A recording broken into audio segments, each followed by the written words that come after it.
Bueno, comenzar diciendo, lo veis aquí en la rotulación, Miguel Padilla, secretario general de la COAG, Lorenzo Ramos es homólogo en la UPA, Juan José Álvarez es secretario de organización de Asaja, Federico Lorente, presidente de Araga y de la Lonja Agropecuaria del Ebro, y Juan Valero de Palma es el secretario de la Federación Nacional de Comunidades de Regantes. Vamos a comenzar con Miguel Padilla, que veo que están ahí ya todos puestos. Vamos a comenzar con Miguel Padilla, a quien le voy a pedir una primera valoración general de la situación y cuáles son las principales demandas, en este caso de la COAG, en este contexto. Vamos a realizar un primer turno de unos 5 minutos aproximadamente. Os voy a pedir esa concreción porque sois 5 en la mesa redonda y después iniciaremos un coloquio pues a partir de las cuestiones que vayan surgiendo. Así que, en este caso, Miguel, bienvenido a Huesca. Tienes el turno de palabra, cuando quieras. Gracias. Buenos días. Lo primero, agradecer a la comunidad de regantes, Riego Alto de Aragón, y en su nombre el presidente, la invitación, porque la verdad es que yo estoy desde ayer mañana, hicimos un recorrido con los compañeros míos de la UAGA por una parte importante de los Monegros y de esa zona, de lo cual aprendí muchísimo que desconocía, y lo cual tengo que decir que toda la gestión que están haciendo, apoyo total por parte de la organización y, por supuesto, a la comunidad de regantes, que anoche tuvimos la ocasión de compartir y de conocer muchísimo de lo que se está haciendo. Por supuesto, el apoyo total, porque la gestión que se está haciendo es tremendamente maravillosa, ¿no?, como se diría. Bueno, yo quiero comenzar diciendo que parece un poco extraño de que, aparte de ser el secretario general de la COAG, yo soy murciano y regante, no tengo secano, y parecería un poco paradójico decir, oye, de Murcia, aquí en Aragón, ¿no? Pues sí, prácticamente la mayoría de las problemáticas que tenéis aquí en Aragón es la misma que tenemos y que sufro yo como regante y agricultor de hortalizas, en este caso de Lorca, de Murcia. Por lo tanto, no solamente me considero muy conocedor de ellos, sino que efectivamente esas problemáticas que tenéis, pues indudablemente las compartimos los demás. Yo tengo que decir lo primero, por supuesto la exposición del señor Pimentel, brillante como siempre, coincidiendo absolutamente en todo lo que dice, sobre todo porque hemos tenido una criminalización de la agricultura, ¿no? Parece ser que se ha rebajado esa fase tan dura que hemos pasado, es decir, lo que es la agricultura, lo que es la ganadería, y pues yo creo que la sociedad ha entendido de que lo que hacemos o intentamos hacer es producir alimentos para tener alimentación todos los días. Esa es la realidad. A mí me gustaría, por lo poco tiempo que tenemos, 2 o 3 reflexiones que me parecen de vital importancia, ¿no? Mire, por supuesto estamos a favor, porque es el presente y el futuro, para que la gente se pueda quedar en los pueblos, en el regadío. Y donde hay posibilidad de transformar y de hacer regadío, hay que hacerlo.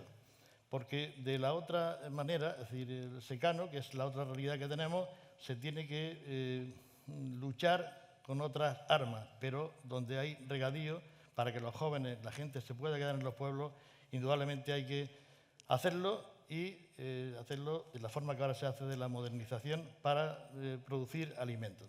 En fin, si no hay regadío, prácticamente no hay futuro, y esa riqueza indudablemente nos la da el agua.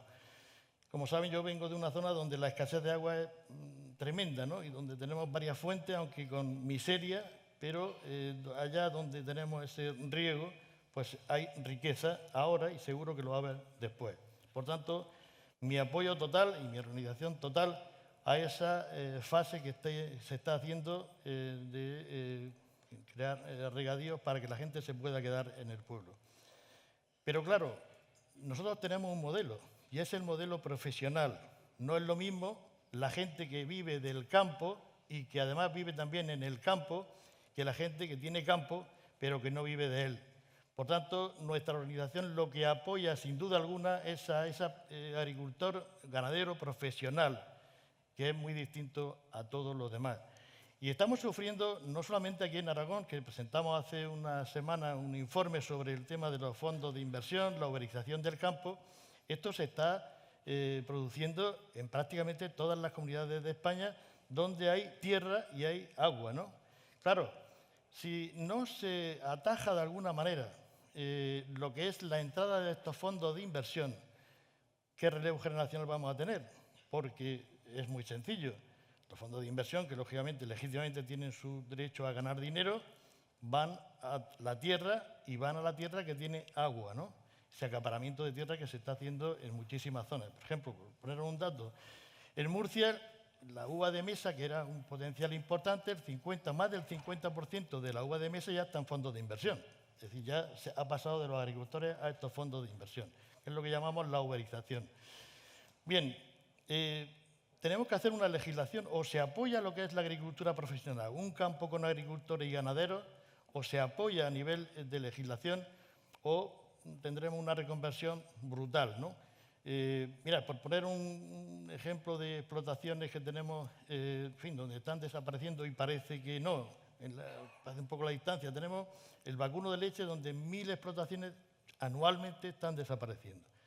Bueno, pues si en las zonas donde se puede hacer regadío para que la gente se pueda quedar en los pueblos, no priorizamos de forma importante lo que es los agricultores y los ganaderos profesionales, dentro de unos años veremos que lo que tenemos es una erradicación total prácticamente de lo que es la agricultura con agricultores. Va a haber agricultura, igual o más incluso, ¿no?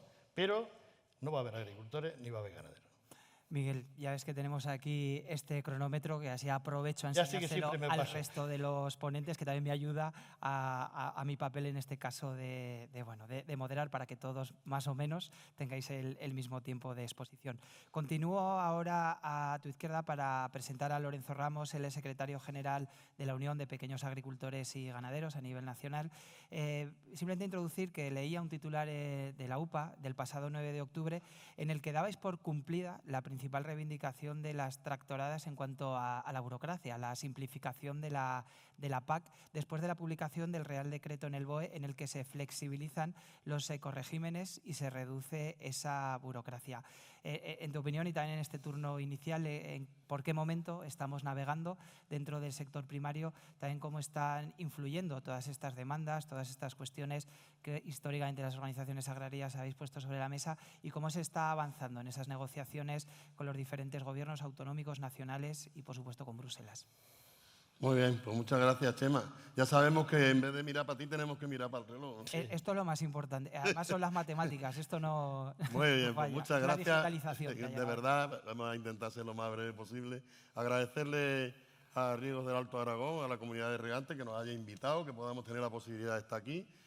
Yo me siento muy orgulloso como secretario general de la Unión de Pequeños Agricultores y Ganaderos de España, pero también como regante, como miembro de una comunidad de regantes también muy importante, la del Canal de Montijo, donde pues, en las Vegas Bajas del Guadiana, donde allí pues, somos pueblos de colonización, que ahí vinimos de algunas zonas. Anoche me acordaba yo cuando mi padre llegó con 7 hijos, ya todavía tuvimos otros 4 más allí en el pueblo, o sea que parece mentira, ¿no? Con una parcela al final, después de trozos a trozos y bancales a bancales, pues en torno a 7 hectáreas, ¿no? Y el trabajo que nos costó, porque la verdad es que era muy difícil, cuando ahora pues prácticamente tenemos todo el terreno en una besana, y tan modernizado que prácticamente, aunque yo ya no lo hago, lo hace mi hijo, pues si estuviera mi hijo aquí podría estar regando y abonando desde aquí con su teléfono móvil. O sea, hemos sido capaces de avanzar tanto que la verdad es que yo me alegro mucho y por eso soy enamorado, entusiasmado del regadío. Estoy totalmente de acuerdo con lo que dice Miguel. O sea, los regadíos y las tierras que tenemos y el agua, que es lo que verdaderamente vale, esto tenemos que aprovecharlo para sacarle el mayor provecho posible, pero sobre todo que se lo puedan sacar también las personas, ¿no? Porque si al final resulta que aquí nos van a echar porque lo importante es que se produzca, pero da igual quién produzca, o sea, tenemos todos los regadíos, tenemos el agua, tenemos las tierras y al final resulta que vengan aquí los fondos de inversiones y no sé qué y no sé cuánto y tal. Hombre, cuidadito con estas cosas porque aquí tenemos un modelo de agricultura y ganadería familiar y profesional que yo creo que lo tenemos que defender y el que tiene que estar ahí a la hora de dar la cara. Lo hemos demostrado en la pandemia que aquí no han faltado alimentos, lo estamos demostrando con todas las guerras que está habiendo a nivel internacional y demás, y creo que es porque tenemos un modelo que debemos cuidar en Aragón, en España y en la Unión Europea. Si prescindimos de ese modelo, probablemente algún día lo pasemos mal, porque esta gente lo único que le interesa es ganar dinero, a nosotros también. Y nosotros nos hemos modernizado, como yo he dicho, en una explotación que entre la que tiene mi hijo y yo, estamos hablando de 15 hectáreas de regadío, que se puede modernizar perfectamente como una grande, para vivir de la mejor manera posible y sacarle el máximo provecho. Pero si eso al final se queda solamente en manos de esta gente, esto lo único que van es a ganar dinero. Y cuando no les salgan las cuentas, pues desmontarán los bártulos y se irán a otra parte del mundo donde el agua sea más barata, donde la mano de obra sea más barata, donde no paguen impuestos y demás. Por lo tanto, ojito con que no se vuelva la gente loca y veamos que nos podemos encontrar pues, que con un modelo que tenemos que nos ha garantizado. Pues eso, con la pandemia había falta de papel higiénico, había falta de productos precisamente relacionados con la higiene y demás. Bueno, pues alimentos no faltaron. Por responderte a lo que me decía, hombre, hay que decir que siempre que nos hemos movilizado hemos conseguido cosas. Y en eso tenemos que ser positivos. Porque si somos nada más que negativos, entonces al final vamos a acabar amargándonos nosotros mismos. O sea, una de las principales demandas que teníamos cuando estábamos con los tractores en la carretera, cuando nos estábamos manifestando, este año, pero es que empezamos en el 2020, que fueron las grandes movilizaciones. Este año ha sido una continuación. Pero nos estábamos manifestando porque nos estaban complicando la vida. No puede ser que la política agraria comunitaria, que se creó precisamente para garantizar que produzcamos alimentos para alimentar a toda la Unión Europea, ahora por los problemas de burocracia, temas medioambientales y demás, nos complican tanto la vida que nos echen del campo. Entonces, hombre, hemos conseguido que se flexibilicen muchas cosas. El tema de rotación de cultivo, el tema de los barbechos, el tema de que el cuaderno de explotación, que alguna gente lo tenía loco, no sea obligatorio. El tema del veterinario de explotación para los ganaderos. O sea, se han conseguido bastantes cosas. Lógicamente no es todo, pero hemos avanzado y tenemos que seguir consiguiendo cosas. Pues yo estoy seguro que cuando pase ahora ya todas las tareas del campo, otra vez estaremos movilizándonos, ¿no? Bueno, Lorenzo, has sido ejemplar. O sea, has llegado al 00, te ha dado tiempo a mirarme a mí, al público, al reloj. Nada, bueno, pues te agradezco esta primera intervención y también te agradezco que hayas aterrizado la pregunta que te he planteado. Y doy paso ahora a Saja. Ya lo ha hecho antes José Antonio Pradas, el presidente de la Comunidad de Riegos de Alto Aragón, excusando a Pedro Barato, quien no ha podido asistir. Y está con nosotros Juan José Álvarez, secretario de Organización de Asaja Nacional de toda España. Pues un poco también ofrecerte estos primeros 5 minutos introductorios de contextualización de cuál es el planteamiento que realizáis en este caso desde la organización profesional. Bueno, pues en primer lugar el agradecimiento a los Riegos de Altos de Aragón por nuestra invitación y como habéis dicho ya, pues Pedro Barato no puede estar aquí, le hubiera gustado, os mando un abrazo a todos y saludo a todas las personas que estéis aquí, también especialmente a mi gente de Asaja, no lo he podido saludar antes, pues aquí estoy porque he venido con el tiempo justo y me voy con el tiempo justo. Para entrar en materia, esta mañana cuando he cogido el AVE venía más o menos optimista, estaba lloviendo en Madrid, pero me dan un papel en la entrada de la estación sobre la alimentación saludable y sostenible, el Día Internacional que fue ayer, y están repartiendo unos jóvenes estos papeles. Hablan de alimentación sostenible. Dice, ¿qué es alimentación sostenible? Dice, una alimentación se considera sostenible cuando durante su producción se ha reducido el impacto medioambiental, no se agotan los recursos naturales, se respeta la biodiversidad y a través del cual se contribuye a la seguridad alimentaria y nutricional. Yo, bueno, pues hombre, eso es lo que intentamos hacer nosotros, siendo productores, agricultores y ganaderos. Pero sigo leyendo el folleto, ¿qué se puede hacer con la alimentación? Y hay aquí una cosa que dice, consume productos de cercanía y temporada. Vamos bien. Y de repente dice, reduce el consumo de carne. Ay, hemos pinchado en hueso. ¿Qué quiero decir con esto? Pues hombre, que nosotros como sector agroalimentario, sector agrario que somos, tenemos que, lo que hemos pedido es que se posicione al sector agrario como sector estratégico de la sociedad. Agricultura y ganadería. Los ganaderos también lo están pasando muy mal. como se ha demostrado a lo largo de todo este tiempo en las movilizaciones. Reducir el consumo de carne es un error científico y social. Pero bueno, no me voy a meter en esa materia. Quiero, como anécdota de lo que ha mandado esta mañana, yo no puedo defender que se reduzca el consumo de carne como quieren gente que no conoce y desprestigia nuestro sector. Nosotros ya estuvimos en la calle, como habéis dicho, en el año 2020, nos tuvimos que meter en casa por la pandemia, volvimos a la calle, todo el sector y todo el medio rural, los regantes incluidos, los cazadores, hace 2 años, el 20 de marzo, para reivindicar lo que es justo para el sector agroalimentario, para reivindicar y poner de moda al sector agroalimentario y al medio rural, y valorar la gente que vive en el medio rural. Dice Lorenzo que cuando salimos a la calle conseguimos cosas. Efectivamente, algo conseguimos, pero no todo, efectivamente. No. A mí también me gustaría alguna, pero no puedo alcanzarla. Pero lo que sí es cierto es que las movilizaciones de este año, ya en septiembre del año pasado, al Consejo de Ministros de la Unión Europea en Córdoba, le manifestamos que había que quitar y reducir y flexibilizar esa PAC. Algo se ha hecho, algo hemos avanzado.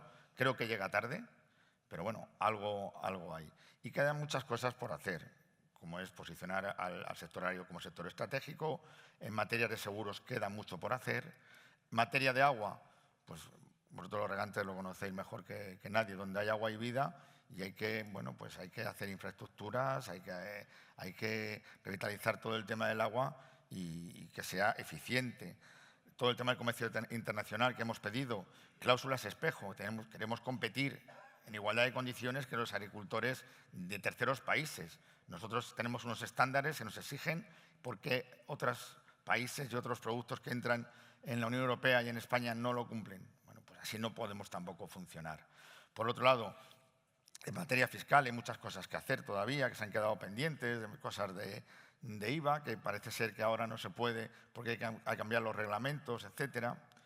La cadena alimentaria, vital, que funcione la cadena alimentaria, la producción, la industria y la distribución. Nosotros siempre hemos dicho que la cadena alimentaria más justa es aquella que sería el beneficio de 1/3 para el agricultor y el ganadero, 1/3 para la industria y 1/3 para la distribución. Sería lo más justo, pero no ocurre así. Por lo tanto, sí que tiene que haber una cadena alimentaria fuerte, un observatorio fuerte de precios que haga que esa cadena alimentaria sea eficiente, que el agricultor y el ganadero no venda por debajo de los costes de producción.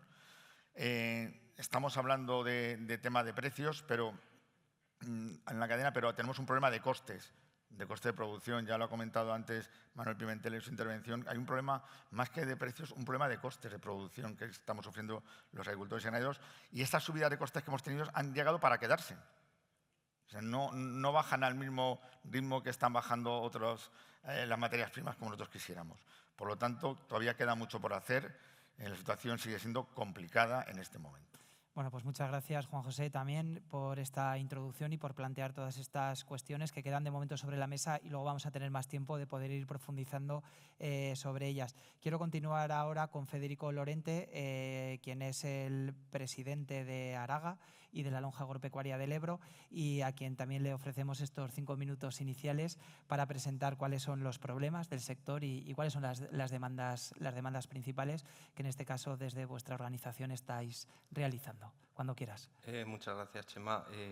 Bueno, agradecer lo primero a Rigos del Alto Aragón la invitación para poder participar aquí en esta jornada y debatir con mis compañeros y que nos escuchen todos ustedes. Bueno, yo creo que lo primero que tenemos que hacer como organizaciones agrarias es encabezar la voz del sector, encabezar la voz de la agricultura y la ganadería para devolver la rentabilidad a nuestras explotaciones que hemos perdido. Hemos perdido la rentabilidad y hemos perdido la ilusión, en muchos casos, por seguir con nuestra profesión. La excesiva burocracia que nos plantean desde Bruselas, desde Madrid, que en estos momentos está asfixiando a muchísimas explotaciones, no deja de ser ya una mera carga económica, sino también una carga moral que nos hace perder la ilusión por esta profesión que tenemos. Y a partir de ahora nos jugamos muchísimo como organizaciones agrarias porque tenemos que defender este sector de cara a la nueva PAC que ya se está negociando. Tenemos ahora mismo también el acuerdo de Mercosur encima de la mesa, que también puede ser un acuerdo muy complicado y que posicione muchos productos extranjeros que no pueden llegar en las mismas condiciones en las que se nos exige a los agricultores de aquí, a los agricultores españoles y europeos. Y en esa línea sí que tenemos que proteger mucho para recuperar esa rentabilidad de las explotaciones. Las organizaciones agrarias tenemos que hacer una reflexión de todo lo que ha pasado, tenemos que recuperar el pulso de la sociedad, tenemos que alejarnos de ese discurso político y unir fuerzas entre todos para defender los intereses del sector. Y hacerlo pues, de la mejor forma posible, como hemos hecho siempre, saliendo a la calle, de una forma pacífica, de una forma ordenada y trasladándole a la sociedad la importancia de esa alimentación, como ha remarcado el señor Pimentel, esa alimentación abundante, sostenible, saludable, a la que todos estamos acostumbrados y a la que si no fuera por los agricultores no disfrutaríamos en esta sociedad. Ahora mismo en las redes sociales te puedes meter cualquier día y hay personas que tienen miles de seguidores simplemente pues, grabándose vídeos, haciendo una receta de comida sana y se le valora a esa persona que está comiendo sano, pero no se valora al agricultor o al ganadero que está detrás criando esos alimentos sanos, criando esos animales sanos, seguros y sostenibles. El folleto que ha mostrado ahora Juanjo pues, es una perfecta reflexión de lo que está pasando hoy en día en la sociedad. Se ha perdido ese valor por la alimentación y ha habido pues, un creciente aumento del valor por el medio ambiente. La agricultura, la ganadería, creo que puede ser la profesión más antigua del mundo y no lo habremos hecho tan mal cuando hemos comido todos, no hemos extinguido nada y no habremos hecho tan mal nuestro trabajo. Como sigan las administraciones por esa línea de la burocracia, de asfixiar al administrado a base de papeles, pues al final los que se van a cargar la agricultura van a ser ellos, porque van a hacer imposible que podamos desarrollar nuestro trabajo con ilusión y con rentabilidad. Repito, la rentabilidad es la clave de todo. Tenemos que asegurar un relevo generacional que a día de hoy está muy en entredicho, porque no hay ilusión por ser agricultor. Tú cuando quieres ser agricultor tienes niños jóvenes de 8 o 10 años que tienen la ilusión de ser agricultor. Muchas veces pongo el ejemplo, no conozco a nadie que a los 10 años diga yo quiero ser dentista de mayor. A ti lo que te gusta es el dinero, no te haces dentista por ilusión. Pero si eres agricultor, no te vas a hacer rico siendo agricultor y lo sabes, pero tienes la ilusión por ser agricultor. Y esa ilusión pues es lo que tenemos que recuperar como sector y lo que las organizaciones agrarias tenemos que encabezar otra vez, la voz de todo el sector y llevar ese discurso a la sociedad, que la sociedad vuelva a valorar la producción de alimentos sostenibles y de alimentos sanos y defender ese modelo de agricultura familiar que hemos tenido siempre en España. Defender un modelo de agricultura familiar, profesional y rentable, sobre todo rentable, porque si no hay rentabilidad nunca vamos a tener un relevo generacional y nos vamos a quedar con un medio rural abandonado. Un medio rural que, repito y quiero insistir, somos los agricultores y la gente del medio rural, agricultores y ganaderos, los que lo hemos estado manteniendo, protegiendo y que gracias a nosotros sigue estando en buenas condiciones. Bueno, Federico, pues muchísimas gracias por esta primera intervención. Espero que si hay algún dentista aquí en la sala que sea feliz con su oficio, que también nos hace mucho bien cuando tenemos dolores de muelas y los necesitamos. Pero coincido contigo que la profesión de agricultor sin duda es una profesión vocacional y muy bonita y que se debe de seguir valorizando. Y ya quiero terminar este primer turno de intervención con Juan Valero de Palma, el secretario de la Federación Nacional de Comunidades de Regantes de FENACORE, presidente de la Federación Nacional de Comunidades de Regantes de FENACORE. Y antes lo hablábamos ahí entre bambalinas, que recientemente valorasteis desde FENACORE también los pasos que se ha ido dando desde la Unión Europea para conjugar esa sostenibilidad ambiental con la económica también, que es una cuestión que también se ha planteado aquí sobre la mesa y que Manuel Pimentel también ha puesto. A partir de ahí es una cuestión que vosotros como organización siempre habéis planteado y que sin duda es un tema a tener en cuenta. Así que, Juan, cuando quieras, tienes este primer turno de 5 minutos. Muchas gracias, Chema. Lo primero, pues agradecer a José Antonio Pradas, a todos los amigos de Riegos del Alto Aragón y los regantes del Ebro, que he podido ver a muchos de ellos. pues la invitación a participar en esta mesa, ¿no? En una mesa en la que estamos las asociaciones agrarias y los regantes, como estuvimos el 20 de marzo. Yo creo que es muy importante mantener esa unidad de acción. Esa unidad de acción conseguimos ante una situación de crisis que asociaciones agrarias, regantes, cazadores, todo el mundo, toda la gente del mundo rural nos uniéramos para unos objetivos. Y quizás esos cambios que se apuntan, que hay que concretar y que hay que ver y que ese cambio de ciclo que se puede producir para favorecer, digamos, la producción agraria en la vieja Europa, pues se ha conseguido en gran parte por esa unidad de acción, con lo cual ahí eso ha sido muy importante, ¿no? Nos reunimos para ver cuáles son las demandas y propuestas principales del sector agrario. Yo creo que en la vieja Europa lo que tenemos que plantearnos es cómo el sector primario puede competir en un mundo global. Una vieja Europa que está muy desarrollada, muy envejecida y que tiene el problema de que tenemos un mundo y un mercado global, pero no se ha globalizado las normas ambientales, no se han globalizado las normas sociales, y entonces en la vieja Europa que cumplimos un montón de requisitos de burocracias y de condicionantes ambientales, sociales, etcétera, aparte de unos mayores precios, pues el sector primario lo tiene muy difícil para competir. Entonces yo creo que lo que tenemos que trabajar es para que comentabas lo de las cláusulas de espejo, que las reglas y la normativa de la Organización Mundial del Comercio tenemos que conseguir una organización mundial ambiental, una organización mundial social para que se produzca en condiciones de igualdad, por lo menos cumpliendo todas esas normativas, todos en la medida de lo posible, porque si no el mercado es imperfecto y lo tenemos muy difícil, ¿no? Desde el sector agrario, ¿qué es muy importante? Pues conseguir esa armonización entre la producción y el respeto, digamos, al medio ambiente. Esa sostenibilidad ambiental, pero también económica y social. ¿Por qué?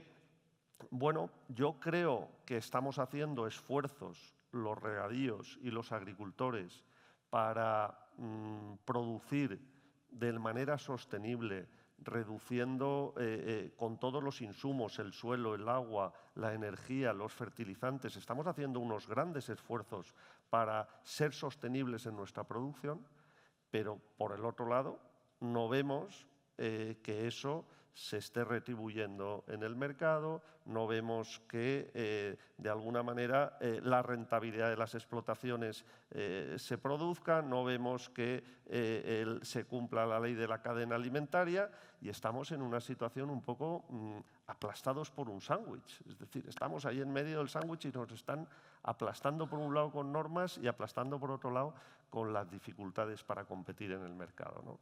Y estamos un poco espachurrados. El sector primario está espachurrado, ¿no? Fíjate, y se van aplicando muchas veces normas que van complicando todavía más. La modernización de regadíos. ¿Cómo es posible que se haya cambiado los anejos de la ley de evaluación ambiental y para la modernización de regadíos, que lo que consigues es ahorro de agua, reducción del uso de fertilizantes, incremento de... tengas que se te complique, se te alargue los requisitos de las tramitaciones ambientales? ¿Cómo es posible que hayamos pasado de no necesitar las tramitaciones ambientales a necesitarlas ordinarias y simplificadas cuando el uso del suelo va a ser exactamente el mismo que se hacía con antelación? Por lo tanto, ese es el gran reto que tenemos, cómo conseguir esa sostenibilidad económica, ambiental y social, y tenemos que seguir trabajando todos juntos para conseguirlo. Bueno, pues muchas gracias, Juan, por cerrar este primer turno de intervenciones y ahora sí, bueno, pues vamos a ir abriendo la mesa de debate. Sí que ha habido una noticia que también apareció recientemente y cuando estaba entrevistando a Manuel Pimentel también la sacaba a colación y es el Tribunal Superior de Justicia de la Unión Europea ha determinado que los acuerdos comerciales que había entre la Unión Europea y un país vecino, como es Marruecos, se suspendían, pero a su vez también se abría una moratoria de 1 año para poder aplicar esa suspensión por una cuestión que nada tiene que ver con la agricultura, sino por un tema vinculado al Sáhara Occidental. Te miro, Miguel, porque desde COAG sí que enseguida, creo que el mismo día, sacasteis una nota de prensa en la cual criticabais esa moratoria, es decir, que en muchas ocasiones cuando sale una normativa el agricultor la tiene que cumplir a la mañana siguiente o en la campaña siguiente. Ya vimos, por ejemplo, la aplicación de los ecoregímenes, que fue casi sobre el inicio de la campaña del cereal de invierno y sin embargo aquí sí que se concede esta moratoria y es lo que denunciabais. ¿Cuál es la situación que se está viendo y por qué enseguida vosotros desde la COAG habéis querido poner el foco en esta cuestión que también está vinculada con el comercio internacional y las relaciones de Europa con el resto del mundo? Bueno, pusimos, digamos, el ojo ahí porque la moratoria de los 12 meses no es más que la excusa para no cumplir la sentencia. Y esa es la experiencia que tenemos y eso es lo que va a ocurrir. Es decir, tengo que decir que la denuncia se puso por Vía Campesina, que es una organización a la que nosotros pertenecemos a nivel europeo, y efectivamente el tribunal estima de que como se han cogido, se han metido dentro de la Unión Europea productos de zonas que no son de Marruecos, que son del Sáhara, pues indudablemente anula el acuerdo. ¿Pero qué va a pasar? Bueno, pues prácticamente ya lo dice la sentencia, hay una moratoria de 12 meses.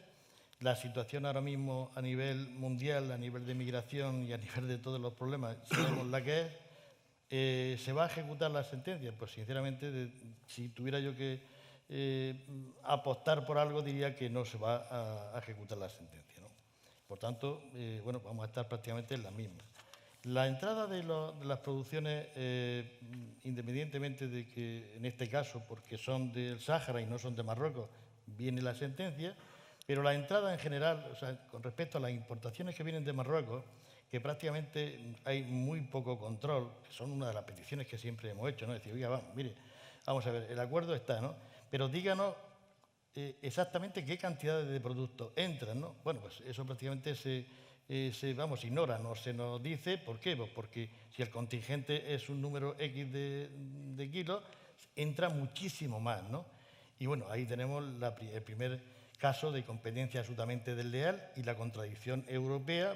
Para Europa pedimos una serie de requisitos tremendos y para Marruecos, que está al lado, no pedimos absolutamente nada y me ponen los productos al lado del lineal de mis producciones, con lo cual yo no puedo competir con esas producciones. Quiero ser abogado del diablo y poner el dedo en la llaga y continuar, Lorenzo, contigo, porque en el caso concreto de Marruecos, y Marruecos valga como ejemplo también de todas estas cuestiones que se están hablando de cláusula espejo, también hablaremos después de Mercosur, de otros países, pero, por ejemplo, la relación de las empresas, de las industrias españolas con Marruecos es muy grande. Se calcula que hay 360 empresas españolas trabajando en el sector primario de nuestro país vecino, del norte de África, y además hay una importante presencia en países como Túnez, Egipto, Turquía, etcétera.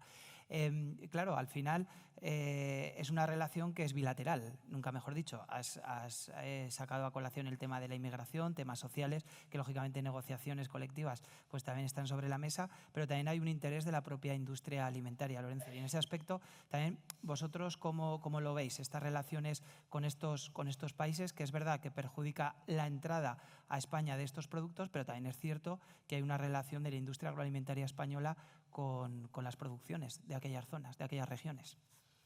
Bueno, la verdad es que yo creo que estas cuestiones pues hay que tratarlas poniendo bien claro qué es lo que está pasando, y ahí está bien que se sepa que mucha gente de los que precisamente están produciendo tomates en Marruecos y con unas condiciones que a nosotros no nos permiten, pues son empresarios españoles. No, está bien eso que salga, ¿no? Para que la gente sepa qué es lo que hay, ¿no? Y en qué forma se está desarrollando esto.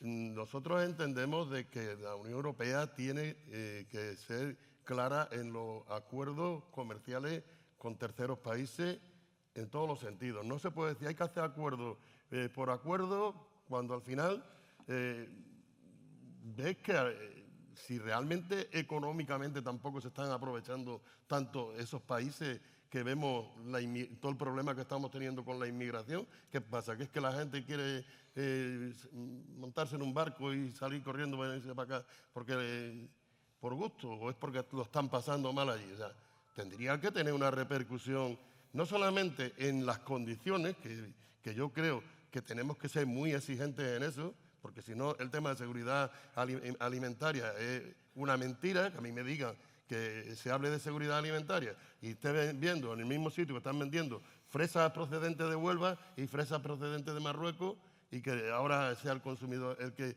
quería, ¿no? Aparte de eso, también las condiciones sociales. En eso nunca se ha querido entrar. Sí, el tema de, claro, ¿cómo se paga un jornal en Marruecos? ¿Cuánto se paga a un trabajador? ¿Cuánto se paga de seguridad social? ¿Cuánto se paga por el agua? ¿Y cuánto se paga por muchas cosas? Entonces, estas cuestiones tienen que ser absolutamente claras. Nosotros también me gustaría que quedáramos claros de que no somos una organización, la nuestra, la Unión de Pequeños Agricultores y Ganaderos, no está en contra de todos los acuerdos que se hagan, porque puedan suponer que en algunos casos nos metan productos aquí, porque es que nosotros somos exportadores y lo que no podemos hacer es pedir que se nos pongan a nosotros las trabas para lo que exportamos, porque nosotros estemos diciendo que hay cosas que nos están viniendo aquí, pues se le tengan que poner aranceles, por ejemplo.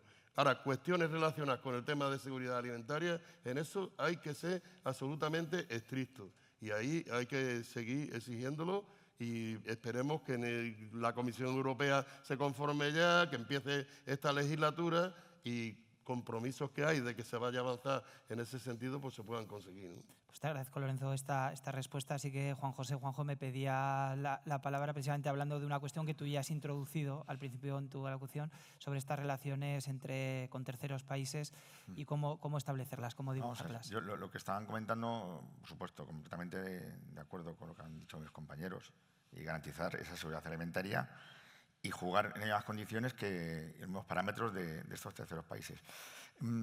Yo me refería más hacia lo que había comentado también ahora Lorenzo con el tema, por ejemplo, de los costes sociales. Está claro que se paga un jornal allí, los costes sociales que hay allí son distintos a los que tenemos aquí. En los 5 últimos años hemos tenido en nuestro país una subida de un 34,5% del salario mínimo interprofesional. ¿Esto qué supone? Pues mucho para los empresarios agrarios.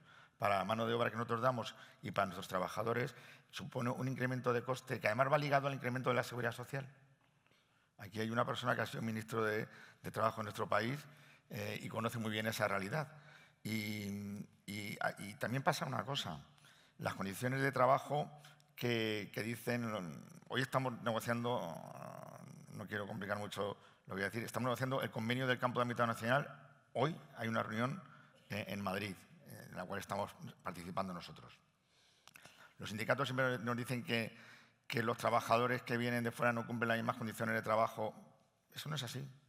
Cumplen el mismo convenio, en las condiciones de los convenios provinciales en las cuales están ubicados esos trabajadores, el convenio de Huesca, el convenio de Ciudad Real, el convenio de Sevilla, el convenio que sea, en las mismas condiciones que los mismos trabajadores españoles.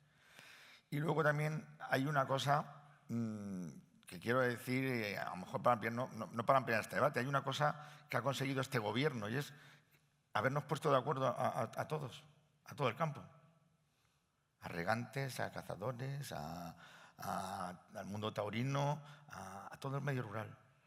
¿Para qué? Pues para sacar adelante nuestra profesión de agricultor y ganadero. Nos ha puesto de acuerdo en esto, por lo tanto, todo lo que se refiere a la alimentación es una cuestión de Estado. Y el agua también tiene que ser una cuestión de Estado. Todo lo que se refiere al campo español. Porque aquí están implicados muchos ministerios. Está implicado no solo Agricultura, que es que solo llamamos a la puerta de Agricultura. Pero mire, transición ecológica.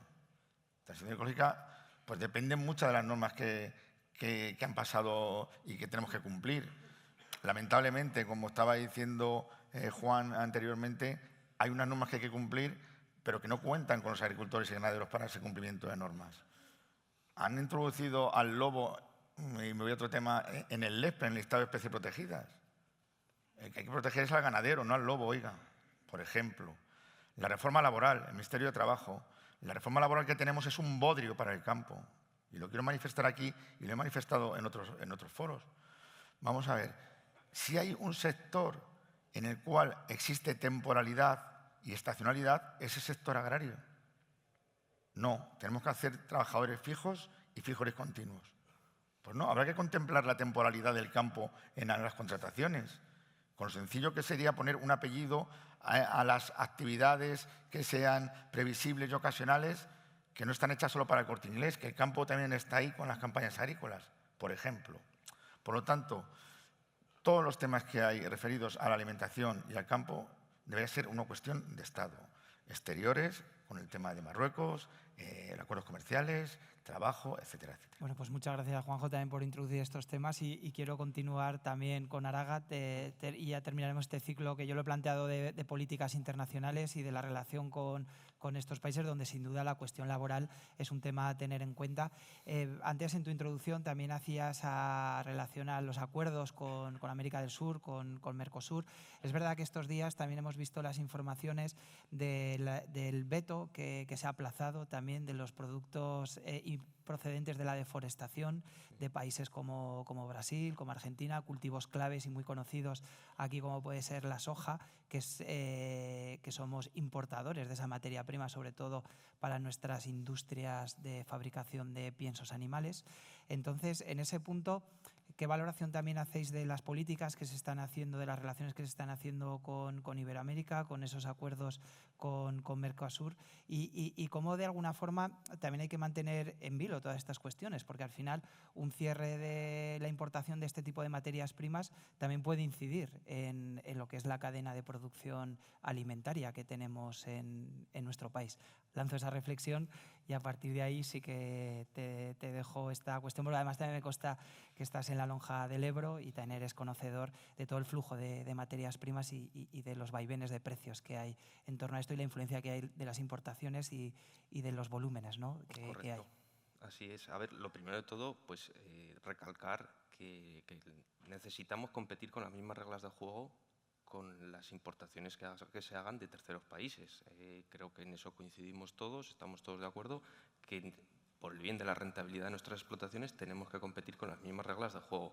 Y más cuando queremos garantizar esa seguridad alimentaria, que también es un poco lo que ha creado, pues parece ser que esta sociedad, esta administración quiere proteger mucho el turismo. El turismo que tenemos en España es gracias, en parte, no solo al sol que hay en la playa, sino a la dieta mediterránea, a esa dieta de comida saludable que la tenemos gracias al buen hacer de los productores españoles. Si empezamos a introducir alimentos que no tienen esa seguridad alimentaria, podemos tirar al traste ese prestigio que tenemos con nuestra dieta mediterránea. Sobre esos acuerdos, pues por supuesto que exigimos que se planteen esas cláusulas espejo y que se cumplan. Es necesario que se cumplan y es necesario que se respeten las mismas reglas de juego que aplicamos a nuestros agricultores comunitarios españoles a los productos que traemos desde fuera. En todas esas exportaciones, pues desde luego que desde la lonja, que no solo importamos, también exportamos. Ahora mismo tenemos en temas de ganadería, tenemos una cotización sobre lo que es la ganadería del ovino, el vacuno, que la sociedad española dice, oh, qué caro está el ternasco, qué caro está el cordero, la ternera. Y se lo están llevando a Marruecos, se lo están llevando a Argelia. Pero primer mundo somos nosotros. Y comemos pollo y cerdo. O como me decía el otro día un miembro de la lonja, fiestas del Pilar, gente muchísima. Consumo de ternasco, nada. Calamares rebozados. Pero somos primer mundo. Sí. Es el precio que tienen hoy en día los corderos, la ganadería, es mínimo que tiene que percibir un ganadero para poder tener una rentabilidad en su explotación. Lo que tenemos que estudiar, lo que tenemos que analizar es por qué la sociedad no está dispuesta a pagar ese precio por una de las carnes más saludables que puede encontrar hoy en día en un supermercado. Esa es la reflexión que tenemos que plantear a la Administración. Sí, porque también es cierto que luego las campañas promocionales de los alimentos en muchas ocasiones en las cadenas alimentarias van a precio. no van a producto en muchas ocasiones. Sí que es verdad que hay marcas generales que son muy conocidas, tipo el sello DEO, sello de denominación de origen, o otros sellos, el ecológico, etcétera, pero es verdad que las medidas de promoción son en esa línea. Yo no sé, Juan, si quieres cerrar también este turno más de internacionalización, y si no, también me gustaría, más o menos yo creo que un poco, vale, pues le voy a dar el turno a Juan también por ser esto, y luego Miguel, si quieres también retomar, que ahora ya tenemos libertad de tratamiento de cuestiones. Sí que, Juan, porque al final la tesis central yo creo que ha quedado bastante explicada, que es la aplicación de cláusulas espejo también, que al menos los productos que se importen cumplan los requisitos ambientales, los requisitos de seguridad alimentaria que están cumpliendo los agricultores españoles y ganaderos. Eso sin duda ha quedado claro. Y sí que me gustaría abrirte otra cuestión que de alguna forma también en la introducción José Antonio Pradas la ha citado, y es un informe preliminar que hay de la Confederación Hidrográfica del Ebro en torno a las dotaciones de agua de los principales sistemas de riego de la cuenca.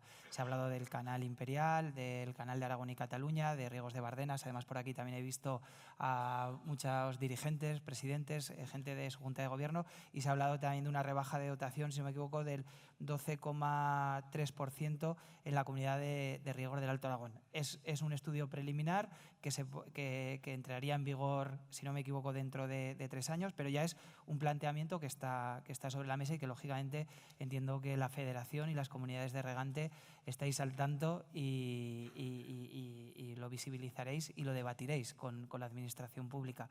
¿Qué valoración hacer de esto? Bueno, este es un tema muy importante porque al final los regantes, lógicamente, lo que queremos es tener garantía y disponibilidad del agua suficiente para poder regar y para satisfacer las demandas, ¿no? Este debate ya se abrió en el año 98, en el primer ciclo de planificación, con unas propuestas desde el Ministerio responsable del agua que dieron lugar a una negociación.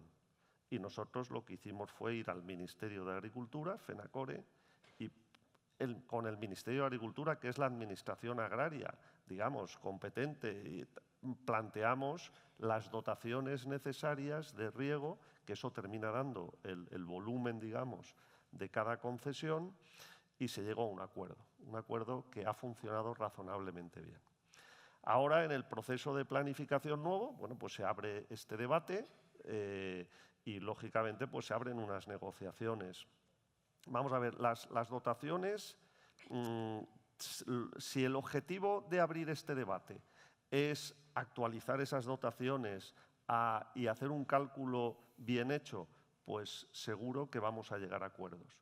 Lo que no puede ser es un objetivo simplemente de, oye, hay que reducir el consumo de agua para los regadíos.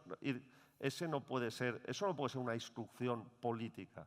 Tiene que ser una voluntad de, vamos a ver cuáles son los cultivos de esta zona regable, vamos a ver cuál es el sistema de riego y, por lo tanto, qué eficiencia hay en el sistema de riego y qué dotaciones por hectárea tienen que dar. Vamos a introducir una cierta flexibilidad, que en la negociación esta, si hay reducción, tiene que haber flexibilidad, es decir, se hace el cálculo de las dotaciones de cada cultivo en cada comarca con unas temperaturas medias, con una pluviometría media, y luego eso, de acuerdo con la legislación de aguas, se cierra como volumen máximo anual. Oiga, si usted me ha calculado esto con la lluvia media en esta comarca y con las temperaturas medias, ¿qué pasa el año que llueve un 40% menos? ¿Qué pasa el año que hace más calor? La evapotranspiración de la planta requiere más agua. Por lo tanto, si vamos a generar unos ahorros, unos años, pues habrá que introducir esa flexibilidad, como se ha hecho ya en algunos planes hidrológicos, en el Guadiana, en el Júcar, que el cálculo del volumen máximo anual puede tener un carácter plurianual. Eso sería muy importante para dar garantías a los usuarios. Entonces, se trata de hacer las cosas bien, se trata de permitir que haya cambios de cultivo, porque si no estás muy encorsetado con la concesión. Se trata de permitir también que haya una segunda cosecha cuando se pueda dar, o en los años o en las circunstancias que se pueda dar, ¿no? Yo creo que se va a abrir una negociación y que si el objetivo de esa negociación es satisfacer bien las demandas del sector agrario y de los regadíos y asegurar, digamos, las garantías y cumplir las garantías de la planificación, que en muchas zonas de España no se cumplen. Cuando uno pasa las simulaciones de asignaciones de agua zona regable por zona regable, muchas veces no se cumple la garantía a 1 año, a 2 años o a 10 años. Yo creo que se han abierto las negociaciones y si el objetivo es satisfacer las demandas y cumplir garantías, llegaremos a un acuerdo. Si hay otros objetivos, bueno, pues hay que hacer las cosas. Bueno, pues que así sea, y es verdad que son cuestiones que en estas mesas redondas de estas jornadas de Riegos del Alto Aragón siempre salen sobre la mesa y siempre se plantean, ¿no? Pues, las diferentes propuestas que hay en las planificaciones de los ciclos de las cuencas. Desde luego, FENACORE va a estar ayudando a los regantes a que se hagan las cosas bien y de manera objetiva. Y yo creo que estoy seguro que la Confederación, que ha empezado por el Ebro, pero que será una instrucción para el conjunto de confederaciones, también van a tener el interés de hacer las cosas bien. Sin duda. Quiero continuar, Miguel, que también me pedía el turno de palabra. Entiendo que por la cuestión que estábamos hablando anteriormente, si quieres apostillar lo que veas oportuno. Sí, pues, muy brevemente. Es que se da una paradoja con el tema de Mercosur y el tema de la prohibición de la entrada de los productos de las zonas de deforestación. Sí. Y la paradoja es la siguiente. Vamos, Mercosur se va a aprobar más tarde o más temprano, entre otras cosas porque a nivel español los partidos mayoritarios están deseando de firmarlo, ¿no? Y se paró porque Macron lo paró en su momento, ¿no? Pero vamos, se firmará.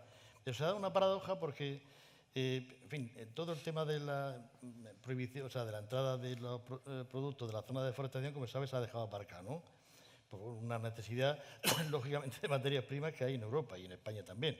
Pero la única limitación que tendría el acuerdo de Mercosur, y recordemos que Mercosur es, en fin, lo que es Argentina, Brasil, Paraguay, Uruguay, sobre todo le va a afectar a la carne de una forma tremenda, ¿no?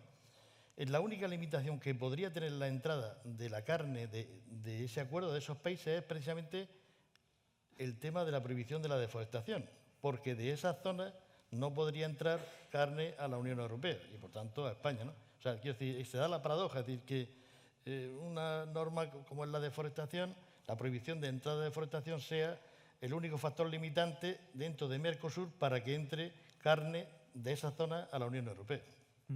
Sí que es verdad que estos días, al menos en las informaciones, sí que se ponía más el foco en los cultivos, concretamente. La soja, el cacao, Claro. el café. Bueno, al final se estaba haciendo hincapié en esas cuestiones. Sí que, Lorenzo, en este sentido sí que me gustaría cambiar un poco de tercio. Hemos hablado de políticas internacionales, sí que con Juan he introducido ya el tema del agua, el tema medioambiental, y quería continuar por ahí porque es cierto que es otro de los caballos de batalla, ¿no? de las demandas del sector primario. Hubo una cuestión realmente complicada, que fue la aplicación de los ecoregímenes. Después, además, tenemos una magnífica charla con Ignacio Atance, quien estuvo en esos años trabajando en el Ministerio. Creo que estaba también por aquí. Tendremos la oportunidad de poder profundizar con él en estas cuestiones. Y uno de los datos que veía positivos es que aproximadamente el 90% de la superficie agraria declarada se había acogido a algún tipo de ecorégimen. Es verdad que desde las organizaciones pues se alertó también de la complejidad. Me consta que también los técnicos que estáis en el día a día se hacían asambleas, se hacían reuniones, se hacían conferencias para la aplicación.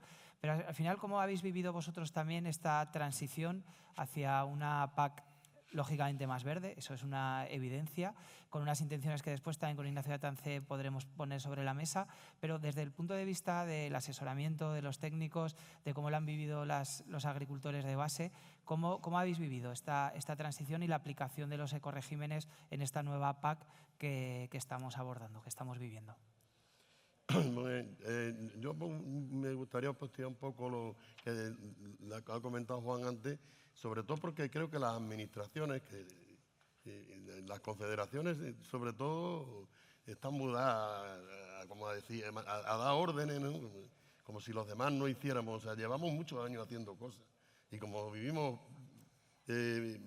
muchos periodos permanentes de sequía, pues ya nosotros nos hemos ido adaptando y hemos hecho, que se tengan en cuenta, hombre, que hemos venido haciendo muchas cosas, que nos hemos adaptado, que hemos sabido enfocar nuestros cultivos precisamente para ahorrar muchísima agua. Yo todavía hay gente por ahí que no se lo cree. Tú, Juan, seguro que lo conoces. En mi zona, en Las Vegas Bajas de Guadiana, todo el maíz que se siembra se riega por goteo. Y dice la gente, ¿cómo? Digo, sí. La gente utiliza el mismo sistema que tiene para los tomates para industria, que son las esas principales, y luego es cambiar solamente la manguera de goteo. Y valen para el maíz. Y la gente pues saca unas buenas cosechas de maíz utilizando el riego por goteo y gasta menos agua, ¿no? Entonces, bueno, la verdad es que el tema de la aplicación de los ecoregímenes depende del modelo de agricultura y de ganadería que tenemos cada uno, porque en España tenemos de todo. Pues es más fácil o es menos fácil. Yo te puedo decir que para mí, que yo soy productor de frutas, tengo también algo de olivo, aparte de invernaderos de flores y plantas y eso, que en eso no afecta, pero en el tema del cultivo de frutales, pues me ha sido muy sencillo, porque es algo que venía practicando habitualmente desde hace tiempo, pero lo venía haciendo por comodidad, porque para mí es más cómodo picar la leña de la poda que tener que sacarla. Es que sacarla me rompía el cuello con el tractor mirando para atrás y muchas veces hasta destrozaba los árboles porque las calles son largas y era mucha la leña. Bueno, pues ahora la pico, mantengo una cubierta vegetal, que claro, en los veranos tan secos que tenemos tampoco es una cubierta demasiado verde, que quede claro, ¿eh? Pero bueno, yo entiendo que, por ejemplo, pues los productores de viñedo de la zona de Tierra de Barro, perdonadme que me refiera a Extremadura, pero es que lo conozco más, pues no estén de acuerdo en decir, oye, esto de las cubiertas vegetales, si nosotros aquí hemos pasado el rodo toda la vida y esto saca la humedad para arriba y tal, y que es complicado. Entonces, cuesta, yo creo que estas cuestiones, pues aparte de flexibilizarlas y demás, tendremos que seguir insistiendo en darle vuelta a que se tienen que adaptar a los modelos de agricultura y ganadería que tenemos, y como son muchos, porque aquí tenemos ganaderías de todo tipo y producciones de todo tipo. Somos el país, yo creo, que en toda la Unión Europea más diversidad tiene. Entonces, los ecoregímenes no pueden ser una vía para complicarle la vida a la gente. La gente se ha acogido porque, lógicamente, es una parte importante del dinero que conforma tus ayudas de la PAC, ¿no? Sí, Juan José, también querría continuar contigo un poco con esta cuestión de lo que ha sido, en líneas generales, esta PAC, que ha ido virando también en el contexto del Green Deal y tiene que ver mucho con el contenido de esta mesa redonda. Y es cierto que la aplicación llegó a España. En España hubo que adaptarla a nivel ministerial, también hubo que readaptarla incluso a nivel autonómico, ¿no? Ya en el caso concreto de cada comunidad autónoma. ¿Cómo lo habéis vivido también desde Asaja? Porque además me consta que las organizaciones profesionales fuisteis activas también a la hora de enseñar, de mostrar, pues de tratar de implementar las diferentes posibilidades que pudiera haber en cada explotación. Sí, pues efectivamente, se vivió con mucha ansiedad. Es la realidad, que sobre todo que le pregunten a los técnicos de las organizaciones en las provincias cómo han vivido a la hora de hacer este año todo el papeleo correspondiente de las ayudas de la PAC. Lo que ha dicho Lorenzo, cada agricultura en una zona son distintas y los ecoregímenes también son distintos, ¿no? Pero se ha afrontado de una manera con mucha expectación. No sabíamos a lo que teníamos que hacer en tema papeleo, luego las exigencias de sembrar a tal distancia, de poner... O sea, que ha sido una serie de normas que no han tenido mucho sentido, ¿no? Yo creo que hubieran tenido sentido estas normas si se hubiera contado con los agricultores y ganaderos a la hora de hacer esta normativa, tanto en Europa como en España. En España, el plan estratégico de la PAC, que fuimos los primeros en presentarlos, no contaron con las organizaciones agrarias en ningún momento. Entonces, esto es una cosa también a tener en cuenta. Con la gente que sabemos de esto, pues no se contó, ¿no? Es cierto que hay gente que también sabe mucho, pero bueno, y ha intentado adaptarlo de la mejor manera posible, ¿no? Luego vendrá Nacho Atance, que es la persona que más sabe en España de la PAC, seguramente, y lo abordará, ¿no? Pero ha sido muy dificultoso la puesta en marcha y cómo llevarlo adelante en las asociaciones agrarias. Y luego, para terminar el tema este de la PAC, esta última es una PAC que nació mal, nació verde, nació con un presupuesto que hemos visto que ha sido un presupuesto corto, y lo que necesitamos es que sea una PAC que se adapte a las necesidades de la realidad de la agricultura europea y de la agricultura española. Y yo espero que la nueva PAC y todo lo que venga pues se den lo de pecho y cuenten con nosotros pues para llevar esto adelante, porque al final nosotros lo que no queremos queremos seguir produciendo sosteniblemente. Si no hay una sostenibilidad económica que aquí se ha mencionado, no podremos producir y no podremos seguir, y la PAC tiene que garantizarnos esta sostenibilidad también económica en la mayoría de nuestras producciones. Quiero continuar contigo, Federico. Hemos abierto también este tema de lo medioambiental. También me gustaría hablar contigo del tema social. En una de tus manifestaciones públicas también hablabas de que desde Araga, desde la organización, habéis estado a favor de las protestas, de las tractoradas, de las movilizaciones, pero siempre criticando las críticas que ha habido hacia las propias organizaciones. Es decir, sí a las movilizaciones, pero no a la deslegitimación de las propias organizaciones como vehículos de conexión con la administración, con los mercados, con la situación global que se denuncia. Esa ha sido un poco tu postura, sí, que la has hecho pública, y me gustaría también que me describierais cómo habéis vivido este ciclo de protestas, porque efectivamente sí que ha sido un ciclo diferente al año 2022, al que se hacía referencia, con las movilizaciones en marzo de 2022, que se centraron sobre todo en Madrid, las de 2020 que se repartieron más por el territorio, y ya las anteriores, donde había un liderazgo claro de las organizaciones agrarias, pero esta vez esas llamadas movilizaciones espontáneas sí que en un momento dado se criticó a las organizaciones agrarias profesionales que estabais en el escenario tradicionalmente. ¿Cómo lo vivisteis y cuál es vuestra postura? Bueno, pues lo primero de todo es que ya ves que os lo pongo fácil. Sí, aquí las preguntas. Lo primero de todo, nosotros hemos apoyado siempre a todas estas movilizaciones, porque al final son socios nuestros, compañeros nuestros, los que están en la calle y están manifestándose y están reclamando, pues tienen unas solicitudes que son las mismas que podemos compartir nosotros. A lo mejor, a la vez que se hacía eso, sí que se criticaba el trabajo que habíamos hecho las organizaciones agrarias tiempo atrás, cuando es lo que yo no compartía, porque cuando empezó esta nueva PAC, nosotros, cuando se estaba negociando, dijimos por activa y por pasiva que no nos gustaba. No nos gusta porque ahora que estábamos hablando de coesquemas, no nos gusta porque tengo que cumplir una serie de requisitos, una serie de coesquemas para cobrar lo mismo que cobraba antes. Si antes cobraba 10, ahora tengo que hacer las mismas historias para llegar a cobrar, como mucho 10, pero con más gasto, con más burocracia, con más papeleo. Pero no voy a cobrar más, no se está primando más a ese agricultor que tiene un compromiso con el medio ambiente, no, se está obligando a adquirir esos compromisos para cobrar igual o menos de lo que veníamos cobrando.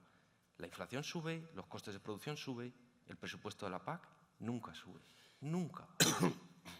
Claro, llegamos a un momento en el que se juntan varios factores, la sociedad, el sector ya no puede más, sale a la calle. Y además se siente desprotegido por las organizaciones agrarias porque nos culpan de que no hemos sabido negociar con la Administración esta nueva PAC. Pero es que la Administración nunca nos ha escuchado. Veníamos de una época en que la Administración llamaba a las organizaciones agrarias, nos convocaban para comunicarnos, explicarnos la decisión que habían tomado. Y a la vez estaba la prensa en la puerta esperando para contárselo a ellos también. Simplemente nos han utilizado como meros informadores y no se nos ha dejado colaborar, no se nos ha escuchado, no se nos ha dejado llevar propuestas, no se nos ha escuchado como organizaciones agrarias. Y eso necesitamos, las organizaciones, que a día de hoy somos los interlocutores válidos entre el sector y la Administración, necesitamos volver a tener ese poder que nos lo dan nuestros socios y nuestros afiliados, el sector, para ir a la Administración otra vez con fuerza a reclamar lo que nosotros queremos que es justo para el sector. Pues queda hecha esa acotación también, y es cierto que durante años pues, se ha insistido muchas veces en todos estos planteamientos desde las organizaciones que estáis aquí presentes. Me quedan 5 minutos de mesa y sí que puedo comenzar contigo, Juan, también así cierro este tercer ciclo ya de preguntas, sobre la continuidad que ha habido en Europa. Es cierto que estas movilizaciones que partieron del centro de Europa, de países como Francia, Bélgica, Holanda, etcétera, que luego se trasladaron aquí a España, estaban contextualizadas en el marco de las siguientes elecciones europeas. La conformación del gobierno de la Comisión Europea, es verdad que la correlación de fuerzas es prácticamente similar a la que había anteriormente. No ha habido un cambio sustancial realmente importante. Sí, algunos movimientos, pero no ha habido grandes cambios. Desde vuestro punto de vista, ¿creéis que va a haber una continuidad en cuestiones como el Pacto Verde Europeo, el Green Deal? Se retiró la ley de uso sostenible de los fitosanitarios, hubo alguna serie de cuestiones muy puntuales. ¿Creéis que esos solo fueron pequeños parches y que se va a continuar en la misma línea que ya se estableció en el año 2019 con el Green Deal, con la estrategia comunitaria de la granja? ¿Cuál es tu opinión, Juan, en este sentido? Y después también os preguntaré a vosotros sobre esta cuestión. Es muy difícil saber un poco qué va a pasar, pero sí que es verdad que se funciona con tendencias, y ahora la tendencia en este nuevo ciclo probablemente, bueno, pues es tener en cuenta al agricultor y al sector primario.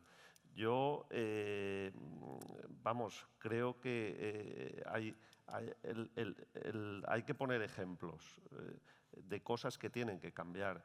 El otro día estaba en León viendo a los regantes que producen lúpulo y nos contaba las dificultades que tenía para hacer los tratamientos fitosanitarios, porque y era el responsable del lúpulo a nivel nacional. Se había ido a Estados Unidos y lo que aquí habían prohibido hace 20 años, en Estados Unidos, donde hacían lúpulo, tenían allí los botes de... Bueno, eso no tiene sentido. Los caquis. Pues los caquis antes no necesitaban tratamientos, que ha sido una alternativa al naranjo y al cítrico muchas veces. Bueno, y ha funcionado muy bien muchos años. Y el caqui producía mucho, funcionaba, de repente, ¡ay! Una plaga, vamos a hacer un tratamiento. Con un tratamiento se resolvía la plaga para toda la temporada. Prohíben esos productos y en los nuevos productos son 6 veces más caros, pero tienes que hacer 6 tratamientos para que sean efectivos si lo son. Has incrementado 36 veces el coste. Bueno, yo creo que esas son las cosas que tienen que cambiar, porque luego sí que se importan caquis y funcionan la venta de caquis con el producto originario que aquí está prohibido. Yo creo que a mí hay una cosa que me llamó la atención. Normalmente cuando hay manifestaciones, tractoradas, el público, el ciudadano, se cabrea porque le generas molestias. Y lo que hemos visto, y eso indica que va a haber ese cambio de ciclo, es que la gente aplaudía a los agricultores, aplaudía a los tractores, era comprensivo. Yo creo que eso ha cambiado en parte la opinión pública y ahora la agenda del sector primario pues está también en el mundo de la política. Yo creo que en ese sentido sí que va a haber cambios, pero hay que ver cómo se concretan. Muchas gracias. Miguel, Lorenzo y Juan José, sí que os voy a pedir una visión general y muy rápida. Ya veis que nos queda muy poquito tiempo. 3 titulares de cuáles veis la tendencia de la Comisión Europea a partir de ahora. Un poco como está comentando Juan, ¿cuál es vuestra visión? Bueno, de momento la música que viene suena bien, en el sentido de que la presidenta de la Comisión ha creado un grupo de 29 personas y ha salido unas conclusiones, por cierto, tienen que ser conclusiones por unanimidad, 29 personas de todos los ámbitos, es decir, ecologistas, medioambientalistas, agraristas, en fin, de todo. Y hay 2 cosas que son importantes, que aparentemente es obvio, pero es la primera vez que aparece. Dentro de las conclusiones aparece de que los productos, su precio tiene que estar por encima de los costos de producción. Diremos, ¿qué invento? Pues eso no se había dicho nunca en la Unión Europea y ya ha salido como conclusión. Segundo, que la PAC, la próxima PAC, y esto es un ideario que se le va a dar al comisario, tiene que ir dirigida a lo que son los agricultores, no ligada a las hectáreas, que eso siempre como organización lo hemos criticado siempre. Por tanto, son dos cosas novedosas. Y otra cosa es que va a haber un presupuesto para la PAC y otro presupuesto para el cambio climático, cosa que no había ocurrido antes y que todo se metía en toda la PAC, insuficiente absolutamente. Por tanto, yo tengo la esperanza de que va a haber un cambio de rumbo. Lorenzo, ¿tienes esa misma esperanza? Yo te voy a gastar poco tiempo, estoy totalmente de acuerdo con Miguel. Y la verdad es que creo que han tomado nota de las movilizaciones, que no solamente fueron en España, fueron prácticamente en todos los países de la Unión Europea. Y yo digo lo mismo que Miguel, lo que hemos escuchado, lo que hemos visto en ese diálogo estratégico que se ha abierto, tiene buena pinta. Esperemos que los lobbies de presión medioambientalista que mandan mucho en la Unión Europea, pues luego no nos cambien. Pero ahí también tenemos que trabajar mucho las organizaciones agrarias. En Bruselas, cuando antes le comentabas al compañero y decir, oye, es que la gente tiene que saber que las organizaciones agrarias tenemos una estructura que trabajan mucho durante muchos años. Tenemos técnicos que tela marinera, ¿no? Entonces, hombre, un poquillo de respeto también, ¿eh? Repartidos por el territorio y en lugares clave como puede ser Bruselas. Un titular como completamente de acuerdo con ellos, y que el diálogo estratégico que ha iniciado von der Leyen ahora continúe toda su legislatura. Federico, ya para terminar, vuestra visión también, ¿cómo veis las líneas europeas que se van a implantar con el nuevo gobierno? Pues completamente de acuerdo con el resto de mis compañeros. Parece que hay un cambio de tendencia, se escucha el sector y esperemos que ese cambio de tendencia venga acompañado de normativas que favorezcan la producción y sobre todo de aumento de presupuestos que acompañen a la PAC. Pues ojalá cuando volvamos a debatir podamos decir, oye, aquellos buenos augurios se acabaron cumpliendo y efectivamente pues así ha sido y ha favorecido a una agricultura donde no solamente tenga en cuenta la sostenibilidad ambiental, sino también económica de las explotaciones. Nos vamos a ir al café, esperad un momento, ya sé que estáis todos que necesitáis cafeína en la sangre. Simplemente comentaros que va a ser aquí en el hall exterior y que también va a estar Manuel Pimentel firmando libros sobre la revuelta del campo. Y creo que nos emplazamos en aproximadamente media hora para continuar con la siguiente mesa redonda y ya con la finalización de la jornada. Por favor, un fuerte aplauso para todos ellos.